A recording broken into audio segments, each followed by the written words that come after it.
नमस्कार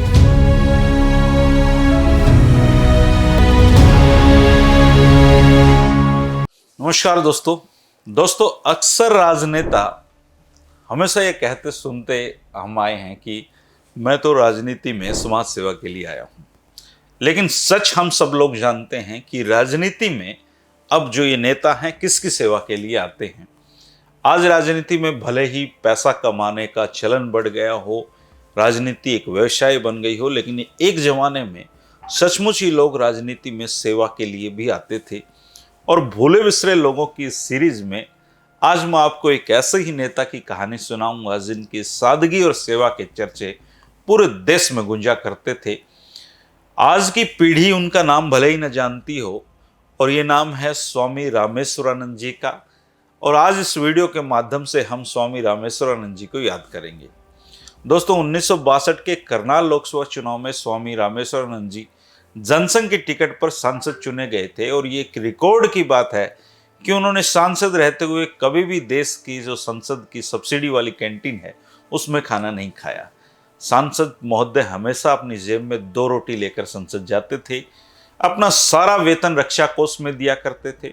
स्वामी रामेश्वरानंद जी 1962 में करनाल से सांसद बने थे, पर सरकारी सुविधाएं उन्होंने कभी नहीं ली। सरकारी कोठी की बजाय दिल्ली के सीताराम बाजार के आर्य समाज मंदिर के एक छोटे से कमरे में वो रहते थे। वहां से संसद तक पैदल जाते थे। अपनी 2 रोटी कभी खुद बना लेते और कभी भिक्षा में लेकर जेब में रख लेते। एक बार इंदिरा गांधी जी ने एक मीटिंग में स्वामी जी को 5 सितारा होटल में बुलाया था, और वहां जब लंच का समय आया तो सभी लोग जो सांसद थे उनके लिए बुफे लगा रखा था, उसकी तरफ गए तो स्वामी जी ने जेब में लपेटी हुई अपनी 2 रोटियां निकाली और उनको जमीन पे बैठ के वहीं पे खाने लगे। जब इंदिरा गांधी की उन पर नजर पड़ी तो वो दौड़ कर आई और उन्होंने कहा कि ये आप क्या कर रहे हैं स्वामी जी, ये सारी व्यवस्थाएं सांसदों के लिए हैं। तो वो बोले मैं सन्यासी हूँ, मैं सरकारी धन से रोटी नहीं खा सकता हूँ। और उन्होंने 1 गिलास पानी पिया, अचार लिया, और उसका भी भुगतान उन्होंने जबरदस्ती वहां पे किया। स्वामी रामेश्वरानंद जी सरस्वती आर्य समाज के सन्यासी थे। स्वामी कृष्णानंद जी से उन्होंने सन्यास की दीक्षा ली थी। हैदराबाद सत्याग्रह में भी उन्होंने हिस्सा लिया था, और इसके चलते औरंगाबाद की जेल में उनको काफ़ी समय बिताना पड़ा था। उन्होंने ही गरोंडा में गुरुकुल की स्थापना की थी। और सरदार प्रताप सिंह कैरो ने जब पंजाब से हिंदी को समाप्त करने का कार्य आरंभ किया तो आर्य प्रतिनिधि सभा पंजाब को हिंदी रक्षा के लिए आंदोलन करना पड़ा था। स्वामी रामेश्वरानंद जी पढ़े लिखे और विद्वान व्यक्ति थे। उन्होंने कई किताबें भी लिखी थी। अगर आप संसद की कार्रवाई को देखेंगे और उस दौर को उसको पढ़ेंगे तो आप पाएंगे कि हर सवाल से पहले वेदों का एक मंत्र पढ़ा करते थे स्वामी रामेश्वरानंद जी। और ये संसद की कार्रवाई में आज भी जो का तो है। संसद प्रांगण में उन्होंने हवन भी किया था। उनकी वाणी में विनम्रता थी, लेकिन माथे पे उनके गजब का तेज होता था। स्वामी रामेश्वरानंद जी एक ओजस्वी सन्यासी, विद्वान और निडर वक्ता थे। अगर उनका थोड़ा सा और आप हिस्ट्री जानना चाहें तो उनका जो बुलंदशहर है उसमें गांव है कुबेर, उसमें एक सामान्य किसान परिवार में 1890 में उनका जन्म हुआ था। 6 साल की आयु में उनकी माता का देहांत हो गया था। 12 साल की आयु में उनके पिता भी एक्सपायर हो गए। अपनी दादी के पास उन्होंने ग्रामीण पाठशाला में 4 कक्षा तक पढ़ाई की थी। माता पिता का स्नेह न मिलने के कारण बचपन से ही इनके मन में दुनियादारी के प्रति वैराग्य पैदा हुआ, और 15 साल की आयु में गुरु की खोज में वो निकल पड़े थे। पहले वो हापुड़ पहुंचे, उसके बाद वो काशी गए, और वहाँ पर उनका स्वामी कृष्णानंद जी जो थे गुजराती और दशनामी स्वामी जिससे उनका परिचय होता है, वो सन्यास लेते हैं और स्वामी रामेश्वरानंद बन जाते हैं।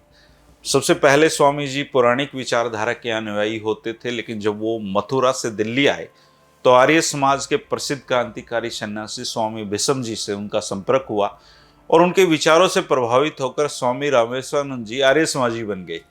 जब स्वामी भीष्म जी के पास 4 साल वो रहे और दोबारा अध्ययन करने के उनका जब मन हुआ तो वो साधु आश्रम अलीगढ़ गए, गुरुकुल सिकंदराबाद गए, गुरुकुल ज्वालापुर गए, खुर्जा और लाहौर तक जाकर उन्होंने पढ़ाई की।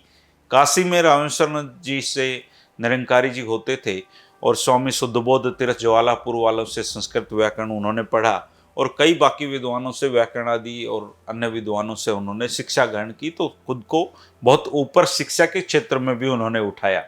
उस समय आज़ादी की लड़ाई चरम सीमा पे थे और आर्य समाज मुख्य भूमिका में थी। स्वामी जी ने जो महात्मा गांधी जी हैं उनके द्वारा संचालित सभी आंदोलनों में भाग लिया। असहयोग आंदोलन के बाद स्वामी जी को देहरादून जेल में डाला गया। जेल में अंग्रेज अधिकारियों ने उन पर अमानवीय अत्याचार भी किए। 1935 में गांधी जी ने नमक सत्याग्रह आंदोलन चलाया तो स्वामी जी रामेश्वरानंद जी ने उसमें भी भाग लिया और उन्होंने नमक कानून को तोड़ दिया और अंग्रेज का सिर फोड़ दिया कि गांव जो नारा था उनका, उन्होंने हरियाणा के गांव-गांव में उसका प्रचार किया। 1942 में असहयोग आंदोलन में भी स्वामी जी ने बढ़ चढ़ कर हिस्सा लिया और अंग्रेजी सरकार का विरोध किया। स्वामी रामेश्वरानंद जी ने अपने पूज्य गुरु स्वामी भीष्म जी की प्रेरणा से और धर्मवीर शास्त्री जी की सहयोग से 17 अप्रैल 1939 को घरौंडा में एक गुरुकुल की स्थापना उन्होंने की। आज भी ये गुरुकुल भव्य ढंग से चल रहा है। 1939 में हैदराबाद के निजाम ने हिंदुओं पे अत्याचार किए तो स्वामी रामेश्वरानंद जी ने सत्याग्रहियों के साथ वहाँ कूच किया और नवाब ने उनको अलग अलग जेलों में बंदी बनाकर रखा। 1957 में हिंदी भाषा पे सत्याग्रह हुआ तो स्वामी जी ने अकालियों और पंजाब सरकार के विरोध में सत्याग्रह का संचालन किया। सारे संयुक्त पंजाब में भ्रमण करने के बाद जत्थों का चंडीगढ़ में नायकत्व उन्होंने दिया और पुलिस एक बार स्वामी जी को पशु के समान जीप से बांधकर घसीटते हुए उनको लेकर गई थी। मास्टर तारा सिंह ने जब पंजाबी सूबे की मांग का विरोध किया तो उनकी मांग को असफल करवाने में स्वामी रामेश्वरानंद का योगदान था। 1962 के लोकसभा चुनाव में करनाल से वो सांसद चुने गए और सबसे पहले उन्होंने जो संसद है देश की उसमें 31 जो बाकी अन्य सांसद हैं उनको संस्कृत भाषा में शपथ उन्होंने ली और ये स्वामी जी का ही संघर्ष था कि आज संसद की कार्रवाई अंग्रेजी के साथ साथ हिंदी में भी चल रही है और स्वामी जी ने संसद में हवन भी किया था। 1966 में गोरक्षा सत्याग्रह चला था और स्वामी जी ने लाखों सत्याग्रहियों को ललकारते हुए कहा था कि जाओ घेर लो पार्लियामेंट, मत चलने दो कार्रवाई। और पुलिस को इसके जो रोकने के लिए गोली चलानी पड़ी थी, उसमें कई लोग शहीद भी हुए थे। स्वामी जी उसमें मुश्किल से बाल बाल बच पाए। स्वामी रामेश्वरानंद जी का कार्यक्षेत्र बहुत लंबा था दोस्तों।